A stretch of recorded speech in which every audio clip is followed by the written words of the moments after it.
Are you back in the UK right now? Yeah, man, I came straight back. I needed to celebrate something. And obviously, Exactly. Arsenal won.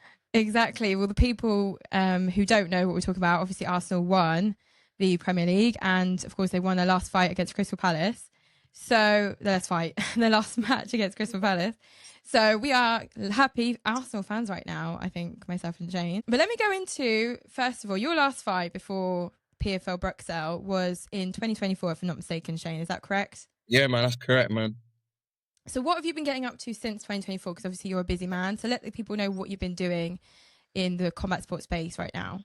So, I mean, I've worked for PFL in the previous years up until this year.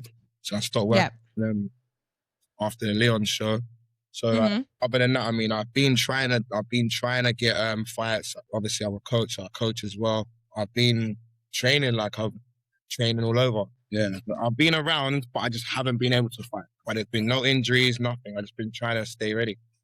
Okay, brilliant. So fast forward, of course, 2026. Yeah. You get the call last Friday, was it? As in, I got the phone call just after the weigh-ins. Wow, okay. Yeah. So, and you got the phone call directly, or did someone in your team get the phone call? Yeah, no, I got the call. Obviously, I know guys from PFL, so they just contacted me, yeah. In fact, funny enough, I'd heard that someone has dropped out, so I messaged the PFL guys to say, what's going on here? Yeah, that's cool. That's exactly how it happened. So you were on your first, you were on the first train to Bruxelles as soon as you accepted the fight.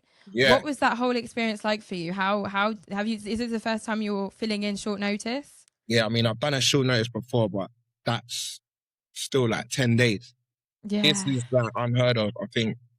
I mean, some people have done it before. Obviously, Ige done it in the UFC, and then that's kind of what I said in it. I remember when the guys at PFL said, "You ain't actually do it." I go, "Yeah." I was like, Ige-style, I'll do that. Yeah, Diego Lopez style, and he had a great fight. Yeah, despite coming in so late notice. So obviously, Movsar, what did you think of Movsar before obviously getting this fight call? Did you know about Movsar? What did you think of his fighter before getting the call? Yeah, of course, I did know him.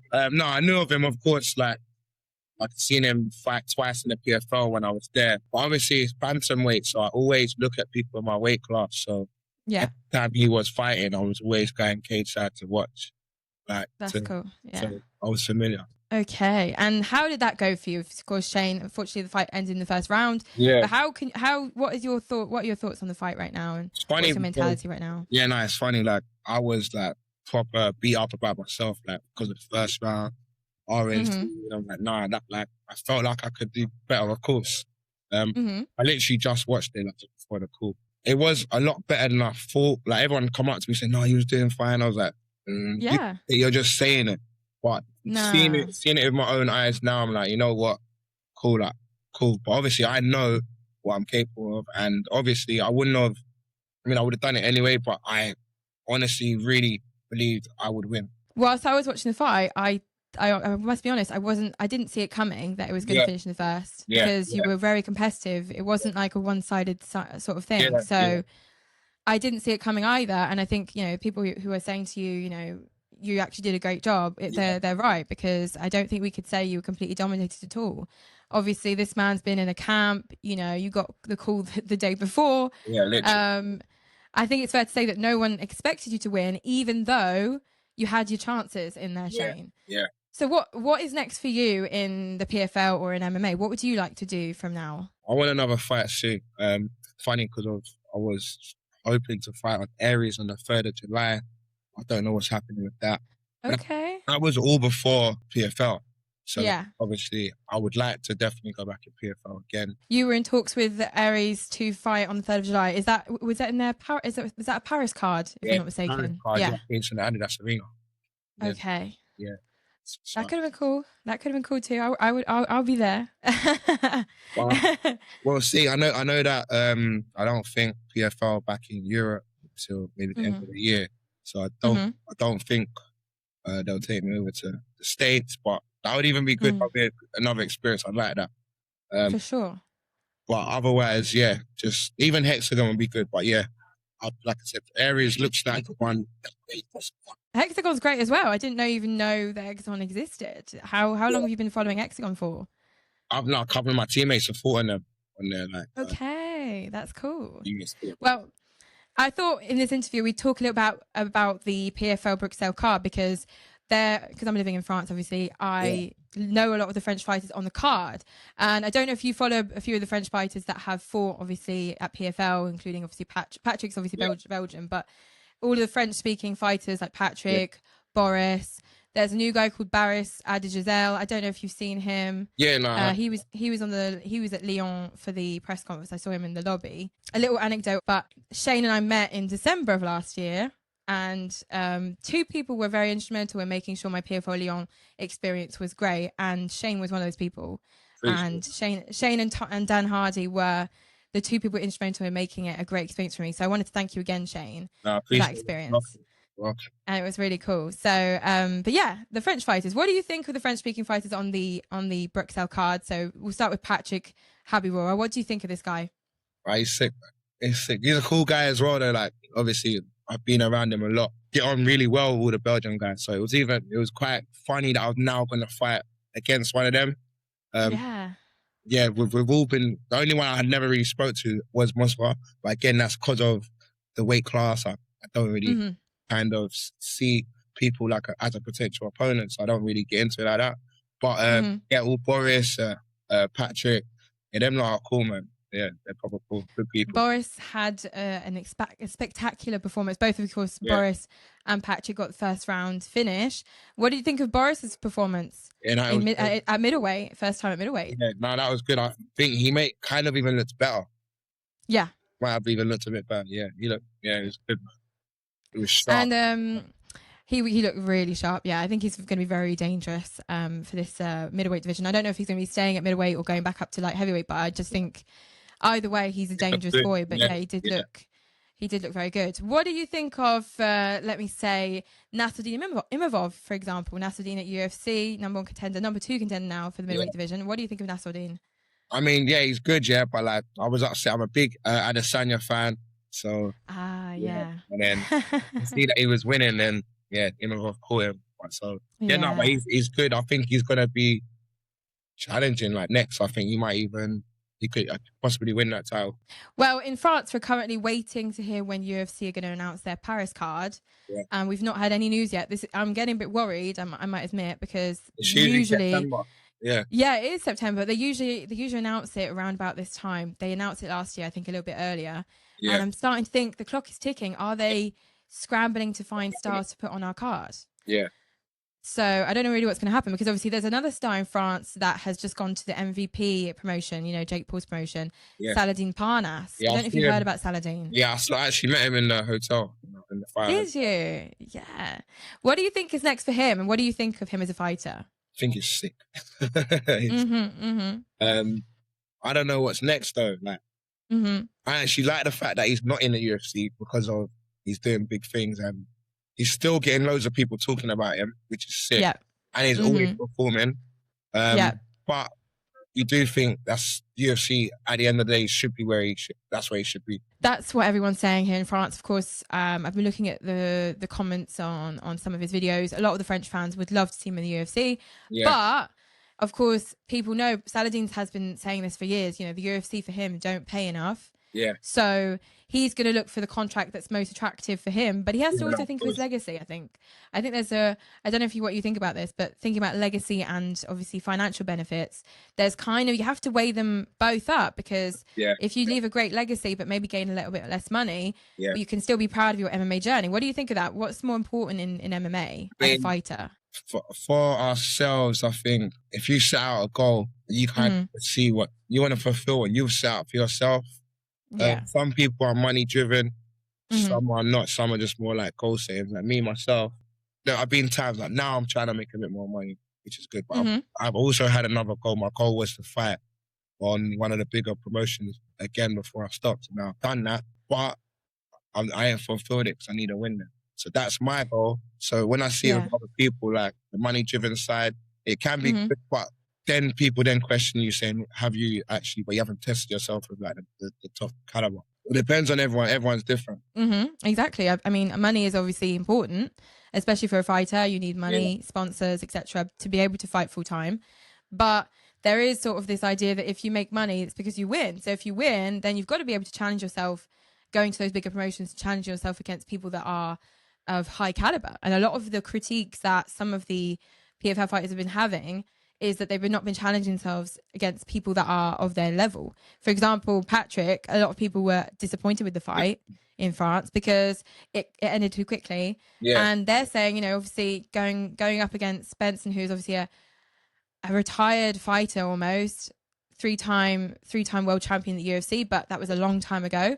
What do you think of that? Is that something we should take into consideration in judging his abilities in the cage? Funny though, a lot of people have said that. Like, I've heard it as well. Yeah. I am still a massive fan of Benson. Like, I didn't expect that to happen.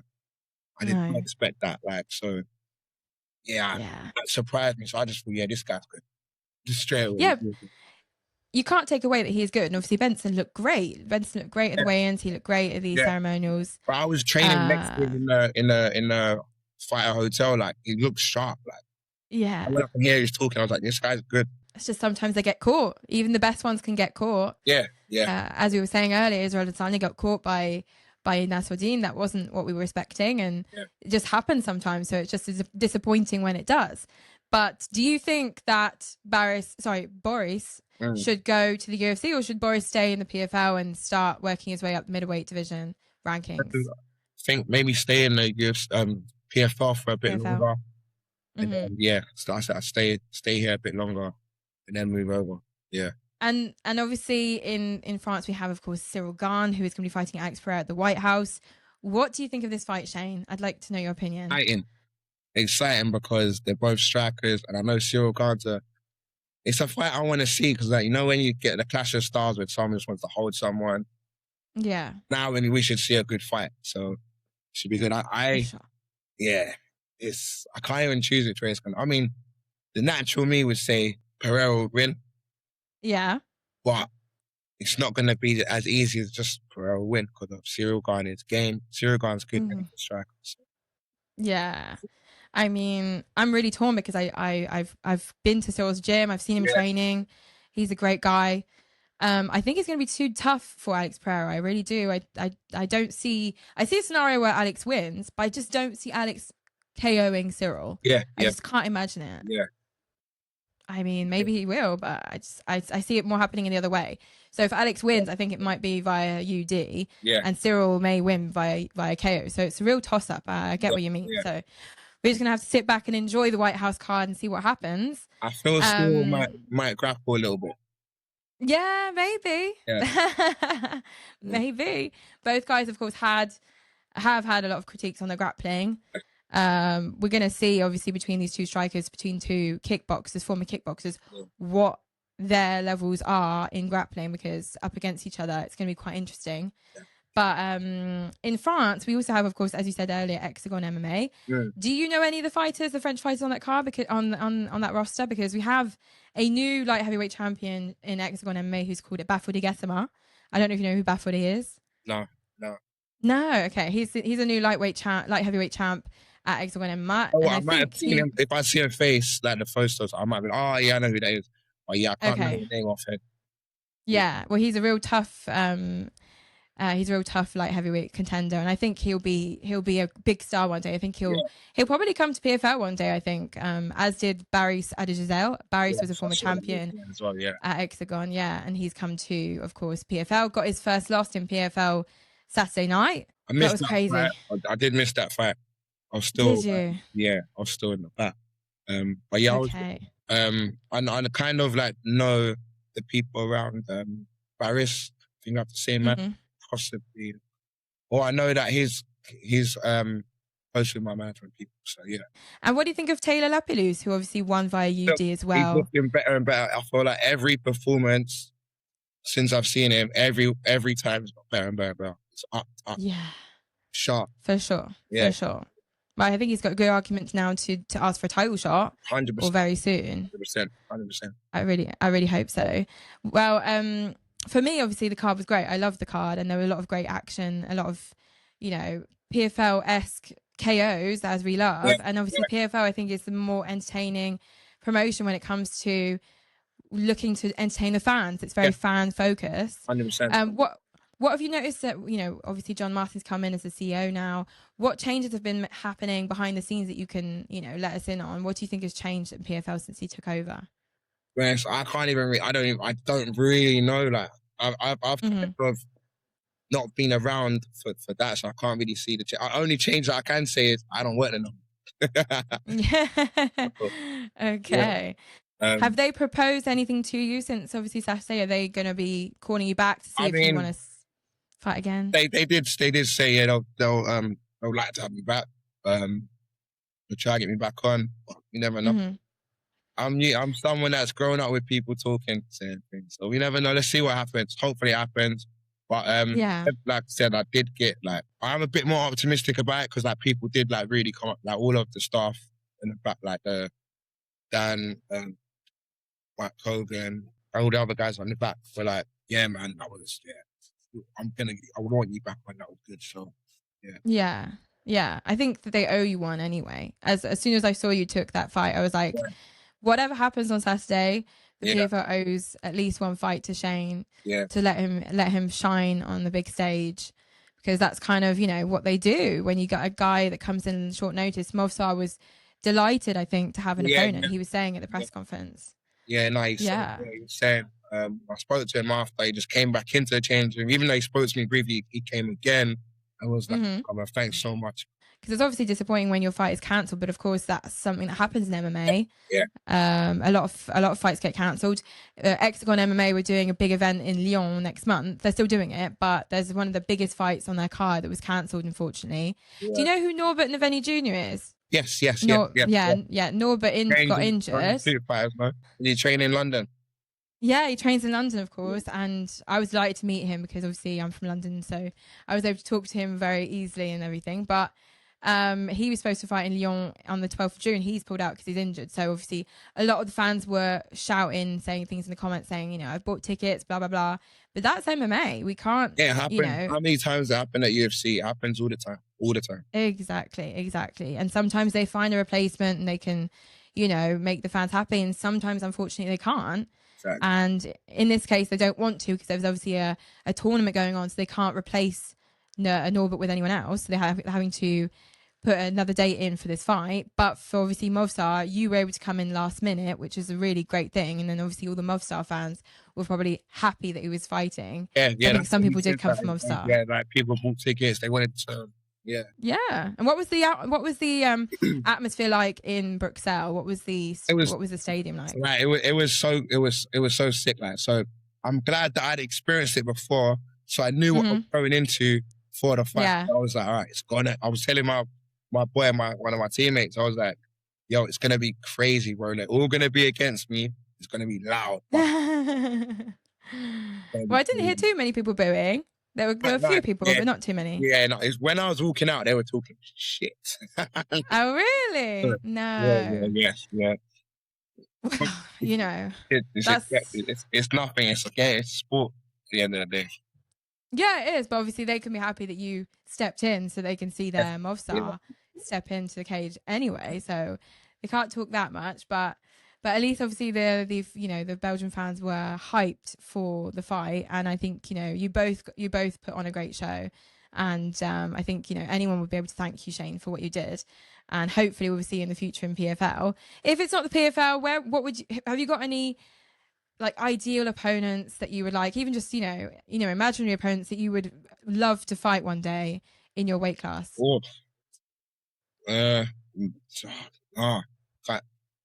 As you can see, it doesn't really bother me. Yeah. So I'd fight anyone really, man. Especially now, after doing this, like I said, I felt fine. I felt like I could have done maybe 5 rounds, even though I only done 1 round. But I felt so fine in there. I felt like I belong there. So I feel like I can go with anyone. Yeah, well, you can. World champions and that, but I don't feel out of my depth. So I've been doing it a while. I trained around the world as well with all different bodies. So, well, as I said to you earlier, you gave Movsar a very competitive fight, so you weren't out of your depth at all. And I think that's what intrigues even the people at PFL. They want to see more of you. Did you gain any followers from this experience? Oh, yeah, loads. There are loads of people, and again, loads of guys came up to me during the show when I was out walking around watching it and taking photos and stuff. Yeah, so yeah, and talking to me. So yeah, I got loads of followers though. Yeah, that's cool. Yeah, people that support. I love seeing that, because obviously when someone else comes and bursts out in the scene on a big promotion like PFL or UFC or anything like that, they always, the followers shoot up, and that's really good, because, you can gain attention, and people like you need attention 100%, because you deserve it for sure.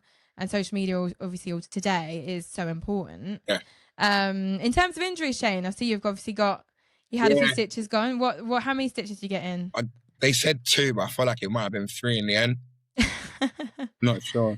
That is it. That's it. Yeah, literally that. I'm not even sure this cut happened, because I know that I got hit in my eye, but this is in the middle. So some people are saying we might have clashed heads when he went to take me down. That may have happened, because I was watching, frame by frame, and I didn't see the exact moment where he elbowed you or anything. So yeah, it might have been on going down. You clash heads, because I just saw, as soon as you're on the ground, blood gushing from your head. Why am I? Yeah, and like I said, if anything, I thought it would have been here. I remember my eye did get hit, and I was like, oh yeah, my eye, I can't really see right now. But the blood's nowhere near. So I was actually touching here.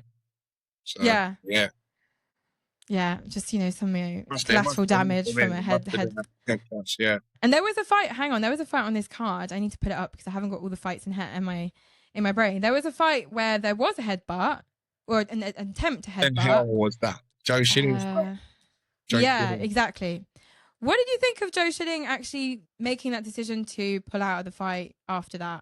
That whole thing was so... I was like, what's going on? Again, I didn't see that live. I was still literally walking back. I was like... When I've seen it, I'm like, what the hell? This whole commotion, it's very strange. Yeah.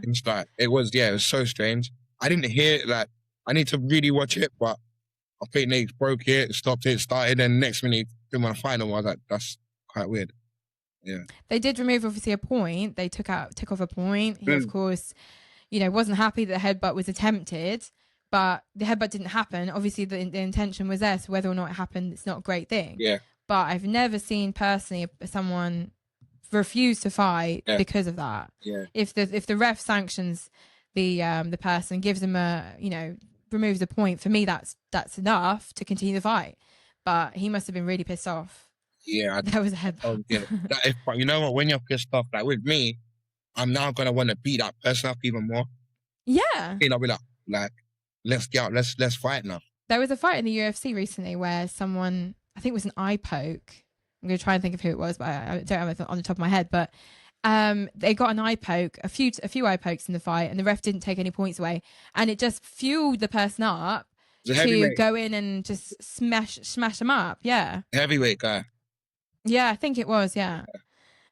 I mean, eye pokes are such a controversial subject right now, and it has been for quite some time. Yeah. But what do you think of eye pokes, Shane? How would you react if you were poked in the eye? No, it will annoy me. Yeah, it's like one of those frustrating ones that it's annoying. But I'll be like, it doesn't happen to me too often. Training a little bit, but again, not that often. I mean, must be very annoying. Have you been able to see the difference between UFC gloves and PFL gloves? Because I feel like there are a lot less eye pokes in PFL. Yeah, you're right. I've always noticed anyway, because the gloves do curl over a bit. And then when I've seen my teammates with their UFC gloves, they're very straight. Yeah. So it does obviously give way to... Yeah. Whereas straight away, the PFL ones have a little arch there. Then they're very... The gloves are sick. Okay. Well, I hope that UFC will change their gloves one day, because, of course, the whole Tom Aspinall controversy brought back to light the fact the gloves needed to be altered, or at least changed a little bit. Justin Gaethje's coach, Trevor Whitman, has created his own patent for gloves that are literally... It's impossible to eye poke your opponent unless you want to do it. Yeah. But the UFC want to buy the patent from him, and he wanted to sell his model to the UFC and still keep his patent. So he said no. Yeah. So I think that'll just continue. Do you think that Tom Aspinall milked it a bit, or do you think he was completely correct? At the time I did, but again, I might have been just frustrated because I wanted to see a fight. You know, when you're waiting all this time and it's happened? Yeah. Seeing the aftermath of it, and I'm like, yeah, it's obviously real bad. I think so. I think obviously the French fans were saying he was milking it because they wanted to see Cyril go toe-to-toe with Tom Aspinall over the 5 rounds. Yeah. It was quite a competitive fight before the eye poke. Yeah. So it was a real shame that actually, unfortunately, we weren't able to see that happen. But thanks to that, we're getting Alex Pereira versus Cyril. And then we'll get the winner of that against Tom Aspinall when he's back. So all is well in the end, as long as I know there's no more eye pokes. What fight this year, all of the promotions, you know, together, what fight is most hyping you right now? What are you most looking forward to in MMA this year? I'm a big fan of Conor McGregor, and Max Holloway is my favorite fighter as well. So yeah, that is good. And obviously, my boy is fighting on that same card. So like Lon Kavanagh's fighting against Brandon Borthouse. He is. So that's already a big fight as well. So yeah, I'm looking forward to that. Shout out to Lon Kavanagh for having completely destroyed former champion. I can't even remember his name. It will come back to me. Who did he last fight? You've done that at UFC Mexico. Yeah. So because I know who fought. I've got his face. I've got his face in my head as well. Hang on. You can't remember right now. It's made me. Hang on, let me look him up because I could not. As soon as I'm going to say his name, I'm going to be like, "What the hell? How can I forget that?"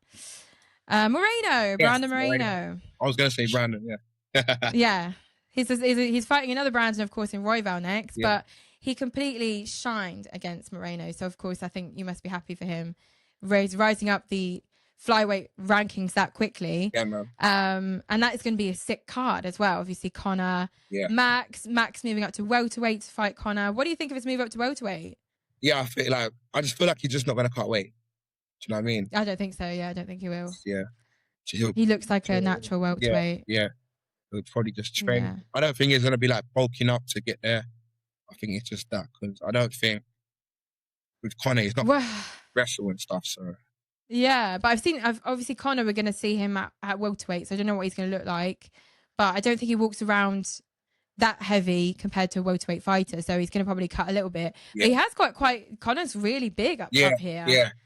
Yeah. So is Max going to need to bulk up still? Yeah, I don't know. I don't know if he will. I feel like he's just going to try and obviously strike. So.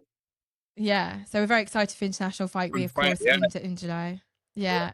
So what is life looking like for you from now on with Shane? Are you going to be training a bit more? Is your schedule the same? What's going to be happening in your life from now on? Yeah, I mean, just like literally training, coaching, training.